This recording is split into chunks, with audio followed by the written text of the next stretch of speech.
Hello प्रिय भक्तजनों, जय श्री मन नारायण। आज हम भक्तजनों बात करने जा रहे हैं कार्तिक मास कथा अध्याय 8। तो प्रेम से बोलिए जय श्री मन नारायण।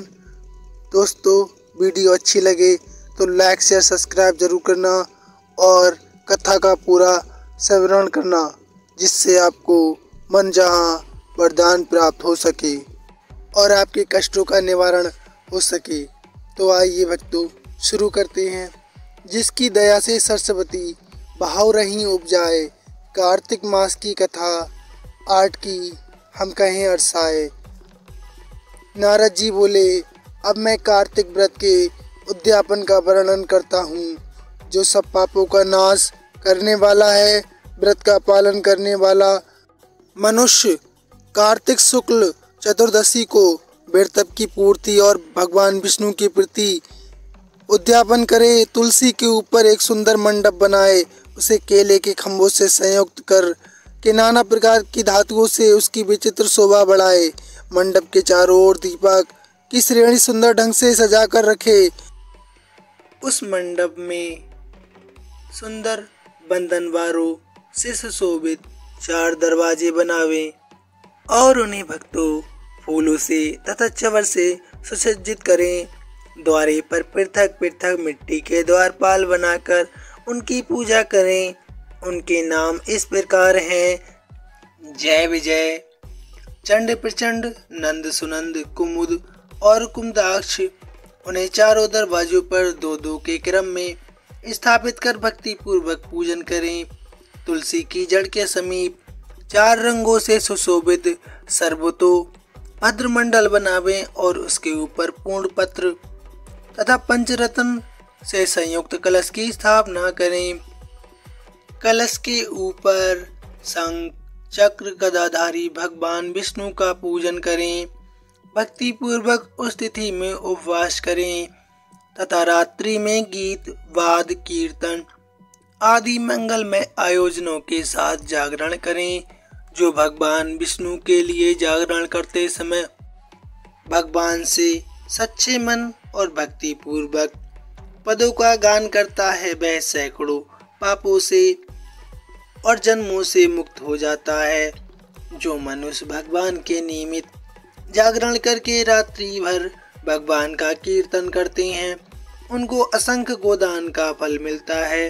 जो मनुष्य भगवान की मूर्ति के सामने निरत गान करते हैं, उनके अनेक जन्मों के एकत्रित पाप नष्ट हो जाते हैं। जो भगवान के सम्मुख बैठकर कीर्तन करते हैं और बंसी आदि बजाकर भक्तों को प्रसन्न करते हैं तथा भक्ति से रात्रि भर जागरण करते हैं, उन्हें करोड़ों तीर्थ करने का फल मिलता है।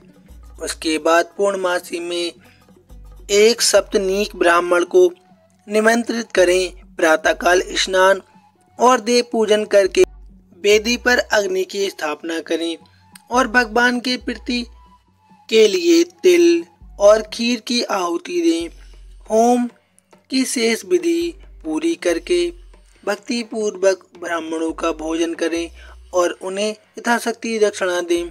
फिर उनसे इस प्रकार क्षमा प्रार्थना करें: आप सब लोगों की अनुकंपा से मुझ पर भगवान सदैव प्रसन्न रहें। इस व्रत को करने से मेरे 7 जन्मों के किए हुए पाप नष्ट हो जाएं और मेरी संतान चिरंजीवी होवे और मेरे घर सुख शांति आवे, मेरे घर दुख क्लेश मिट जावे। आपकी कृपा से मेरे घर की सदा ही शांति बनी रहे। इस पूजा के द्वारा मेरी सभी मनोकामनाएं पूर्ण हो। मेरी मृत्यु के पश्चात मुझे अतिशय दुर्लभ विष्णु लोक की प्राप्ति हो। पूजा की समस्त वस्तुओं के साथ गाय भी गुरु को दान में दे सकते हैं आप। उसके पश्चात घर वालों और मित्रों के साथ भोजन करके श्री हरि विष्णु का धन्यवाद करें। भगवान द्वादशी तिथि को शयन से उठे, त्रयोदशी तिथि को देवताओं से मिले और चतुर्दशी तिथि को सबको उनका दर्शन एवं पूजन किया। इसलिए उस तिथि में भगवान की पूजा करनी चाहिए। गुरु की आज्ञा से भगवान विष्णु की स्वर्णमयी मूर्ति की आप पूजा करें। इस पूर्णिमा को पुष्कर तीर्थ की यात्रा श्रेष्ठ मानी गई है। कार्तिक माह में इस विधि का पालन करना चाहिए। जो इस प्रकार कार्तिक व्रत का पालन करते हैं वे धन दान से और पूजनीय हो जाते हैं।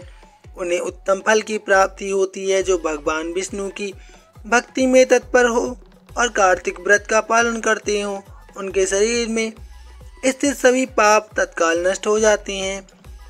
जो सच्ची भावना और सच्ची श्रद्धा से कार्तिक के उद्यापन का महात्म सुनता या सुनाता है वह भगवान विष्णु का सायुज्य प्राप्त करता है और उनकी शरण में जाता है। भगवान हरि विष्णु अपने भक्तों पर सदा दृष्टि बनाए रखते हैं और वह भक्त वत्सल है। वह अपने प्रिय भक्तों और अपने सच्चे भक्तों पर कभी कष्ट नहीं आने देते हैं।